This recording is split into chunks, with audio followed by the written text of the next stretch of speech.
Hi, this is GunNut226 with another folding knife review. Today we're going to look at the SOG Flash 1. First off, why did I buy this knife? I bought this knife for basically an EDC roll. This has been one of my primary EDC blades when I'm at work, for various reasons that I'll get into in a little bit. But this is basically why I acquired this knife and why it's in my collection. First off, the type of blade steel we have here is AUS 8. The AUS 8 blade steel is very nice for many reasons. It has decent rust resistance, holds an edge well, and it's somewhat easy to sharpen. So all those factors lead to a very nice choice for a blade steel, and the SOG's heat treatment of that is particularly good. Here we're going to take a look at the blade itself. It's a very nice blade shape. The grind on the blade, let's get a little bit of a close-up here. Get the camera to focus. It's very nice. It's very sharp out of the box. I have touched it up slightly, and it sharpens up rather well. I haven't seen any chipping or any kind of blade issues. It's cut very well. You can get it to a very sharp point. And one of the detractors that initially that I thought was doesn't have any serrations, but I find that I'm actually not needing the serrations as much these days. I'm learning how to sharpen the blades a lot better. So it's working out a lot better for me. Here we can see the full flat ground on the blade, and that's very nice. It's really good at slicing and cutting as compared to some of the other blade grinding, saber grind or hollow grind. I really prefer the full flat ground, as I said in one of my other videos that I did recently on the Spyderco. As far as the deployment, how fast is deployment? Deployment is fairly fast. It's very nice. It is an assist, so you can see the blade deploys extremely fast with very little thumb pressure on the thumb stud. So that is a huge advantage, and I really like that fact about this knife especially. You can see in here there are no bushings to see to assist the blade in opening, and it doesn't really need any because it has that spring assist SOG technology in there. So it works rather well. Here is the take a look at the lockup here. Up and down, there is actually some play here. Up, you can see the blade motion. There is some play up and down, and side to side there is maybe a slight little bit of wiggle. Maybe a little bit more than I'd like. You can adjust this with this pivot screw.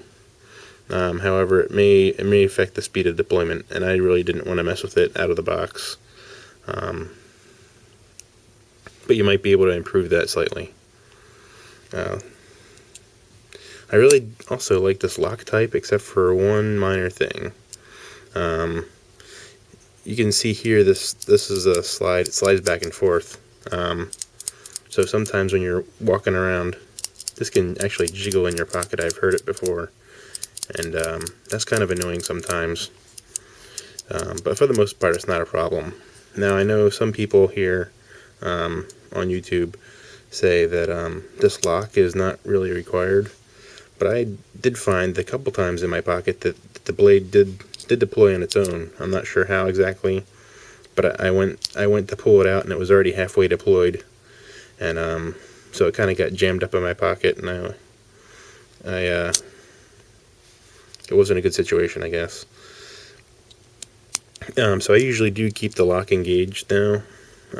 It's not really a big deal. When I'm pulling it out, I can easily I can easily disengage it somewhat easily when I'm starting to pull it out of my pocket.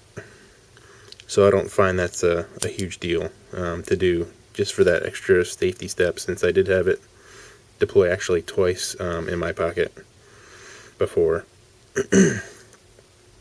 And didn't actually cut myself or anything, but I thought it was really strange since people said they never had an issue with that. So that's my take on it. Here's the let's take a look at the weight. Pretty much everybody should know the weight by now. It's 1.2 ounces or so. 1.188 ounces. So 1.2 ounces.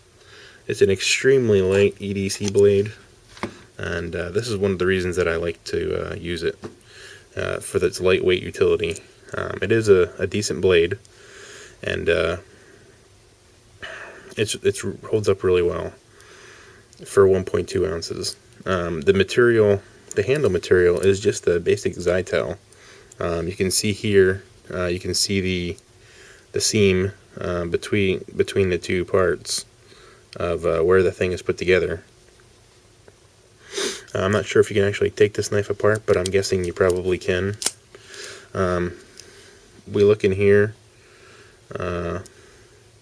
There's no steel liners or anything of the sort, but there is, you can see in there, you can see the locking mechanism that's employed, as well as some of the pocket lint that you can probably blow most of it out with compressed air, and but I find that I need to use a Q-tip in most cases, so I find it a little bit more difficult to clean. If we were to take this apart, you might be able to, since it does have all these Allen heads, Allen screws all along the knife here holding it together, as well as the pivot would also need to be removed. In that case, you can probably take it apart and get a more thorough cleaning if need be.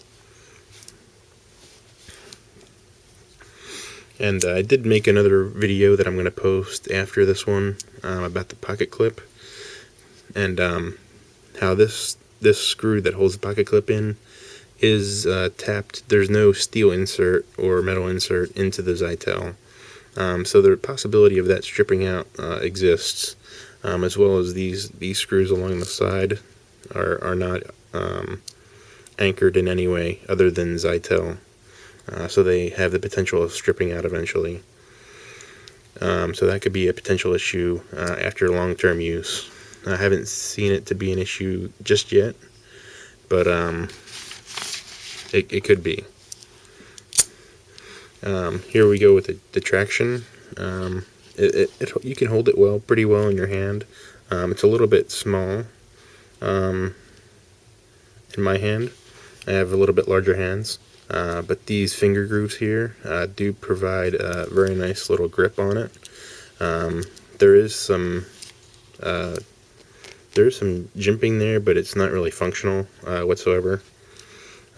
Get the camera to focus here. You can see the jimping along the spine actually on the Zytel itself, but there's none on the blade. So that's not really the best situation. You can see there's also a little bit of stuff back there, but it doesn't provide much traction either. Overall, the checkering on the Zytel is medium traction. It's not horrible, but it's not the best I've felt either. So there could be some improvements here.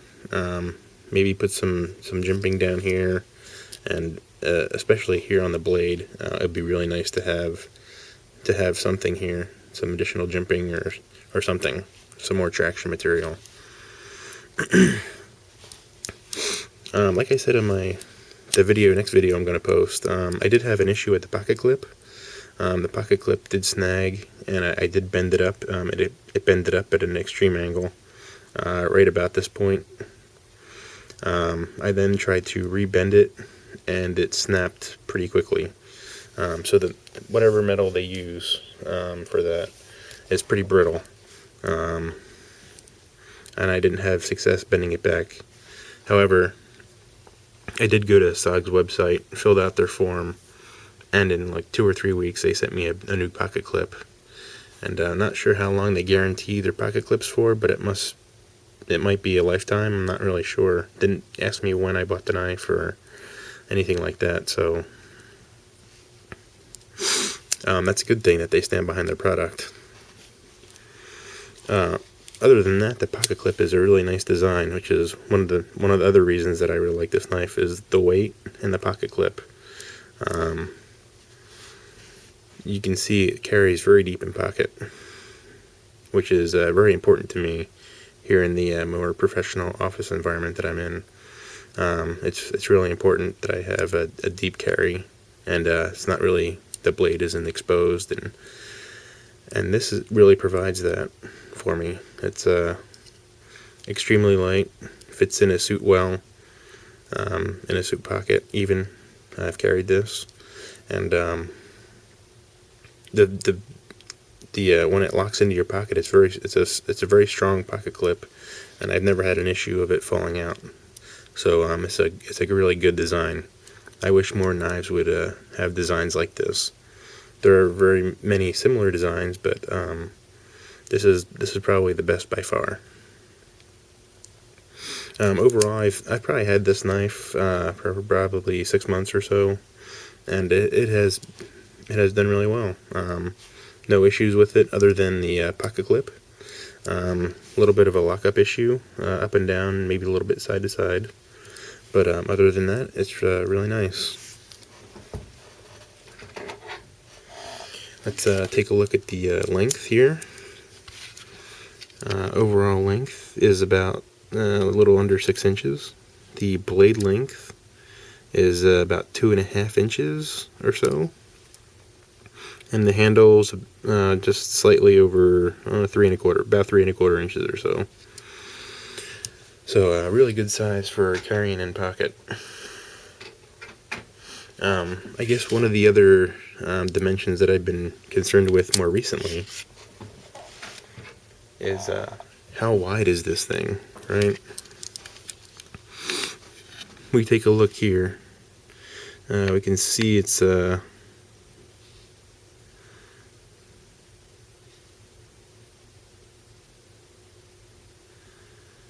just under 1/2 inch or so.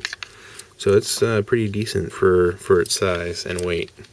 If you want to look at it on a metric, on the metric side, it's about 1 centimeter.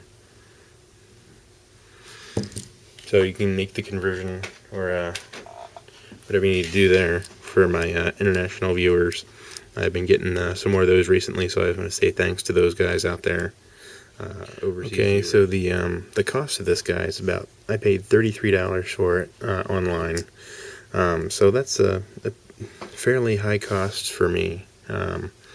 So it's somewhat of a value. I don't know if it's a really high value or not, but $33 is quite a price to pay, and that price ranges anywhere from $30 up to, I've seen $50, $60 for more of the black coated the knives with the serrations. So it could be improved upon. So overall, SOG Flash 1 is a very good knife. I'd really recommend it, especially if you need something that's low profile and lightweight. If you have any comments or questions, PM me or leave them in the comments below. And if you like my videos, please subscribe. Thanks for watching.